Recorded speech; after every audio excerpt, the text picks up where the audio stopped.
बिस्मिल्लाहिर्रहमानिर्रहीम। अस्सलाम वालेकुम दोस्तों, कैसे हैं आप सब लोग। उम्मीद करता हूँ बिल्कुल ठीक ठाक होंगे। मैं हूँ आपका दोस्त और होस्ट नुमान अली और आप देख रहे हैं doctor Numan Ali Hamza YouTube channel. दोस्तों, गुज़श्ता दिनों में एक दोस्त ने कमेंट किया हुआ था मेरी एक सरसों के तेल के इस्तेमाल वाली वीडियो पर कि 2 माह का बछड़ा है या कटड़ा है, मतलब काफ उसने लिखा हुआ था, 2 माह का काफ है तो उसको किस तरीके से मतलब पिलाना चाहिए। सरसों का ऑयल तेल जो है, मस्टर्ड ऑयल कह लें, वो किस तरीके से पिलाना चाहिए। आया कि सिरिंज के ज़रिए से पिलाएं या किसी चीज़ में मिक्स करके खिला दें, मतलब आटे वगैरह में। तो आज की इस वीडियो में हम इसी चीज़ के मतलब बात करेंगे कि बेहतरीन तरीकाकार कौन सा है जिससे जानवर को किसी किस्म का नुकसान भी नहीं होता। जो बच्चा होता है उसको किस तरीके से आप सरसों का तेल जो है वो पिला सकते हैं। और बाकी जो तरीक़ेकार हैं वो तो सबको पता है कि आप पानी तो नहीं, दूध लस्सी वगैरह में मिक्स करके पिला सकते हैं उसको, या सिंपली आप ड्रेंचर के ज़रिए से उसको पिला सकते हैं। और या फिर आप जो है आटे वगैरह में मिक्स करके खिला सकते हैं उसको, या किसी चोकर वगैरह में, किसी और मतलब ऐसे कह लें कि जो पाउडर शेप में कोई चीज़ होती है उसमें मिक्स करके आप खिला सकते हैं।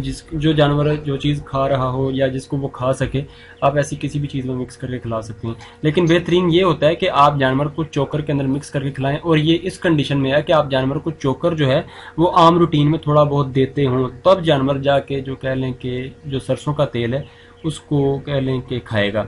अगर आप आम रूटीन में जानवर को सरसों का तेल कह रहा हूँ, आम रूटीन में अगर आप जानवर को चोकर नहीं देते, या कह लें कि चोकर जो है वो जानवर की पसंदीदा खुराकों में से नहीं है, तो जानवर कभी भी चोकर के ज़रिए से तेल को नहीं खाएगा। तो ऐसी कंडीशन में आप जानवर को पिला सकते हैं ड्रेंचर के ज़रिए से या फिर सिरिंज के ज़रिए से भी। लेकिन बेहतरीन ये होता है कि आप ड्रेंचर के ज़रिए से पिलाएं, क्योंकि सिरिंज के ज़रिए से मैक्सिमम आप उसके अंदर 20 ml जो है वो इस्तेमाल करवा सकते हैं। लेकिन कम से कम कह लें, या फिर जो छोटा बच्चा होता है 2 माह का, उसके लिए कम से कम जो है 50 से 60 ml उसकी ज़रूरत होती है। अगर आप उसका वज़न देखें तो उस हिसाब से 50 से 60 ml जो है उसको आपने सरसों का तेल पिलाना होता है। अगर आप सरसों का तेल पिलाना चाहते हैं तो उस हिसाब से तो आप 4 से 5 जो है वो कह लें कि सरिंजे भरेंगे। जानवर जो है आप उसको भी परेशान करेंगे, खुद भी परेशान होंगे, और ऐसी सूरत हाल में जानवर को नुकसान होने के चांसेस भी ज़्यादा होंगे। अगर आपने पिलाना है तो आप ड्रेंचर का इस्तेमाल करें, ड्रेंचिंग गन का इस्तेमाल करें, या फिर एक सिरिंज की तरह का ड्रेंचर आता है 100 ml, 70 से लेकर 100 ml तक का होता है। हम अपने घर में 17 ml वाला मैंने ड्रेंचर रखा हुआ था। मेरे वालिद साहब जो है वो उसके ज़रिए से हमारे बछड़ी को पिलाते थे, और ये है कि नुकसान नहीं हुआ कभी। लेकिन नुकसान को मद्देनज़र रखते हुए ही काम करना चाहिए। मतलब अगर आपने पहले कभी नहीं पिलाया, या आपको शक है कि आप पिलाएंगे तो कोई गलती करेंगे, तो यार गलती करने के मेरे ख्याल से चांस आपको लेना ही नहीं चाहिए। आप सिंपली जानवर को पहले थोड़ा बहुत चोकर खिलाना शुरू करें, चोकर का आदी करें पहले तीसरे दिन से ही।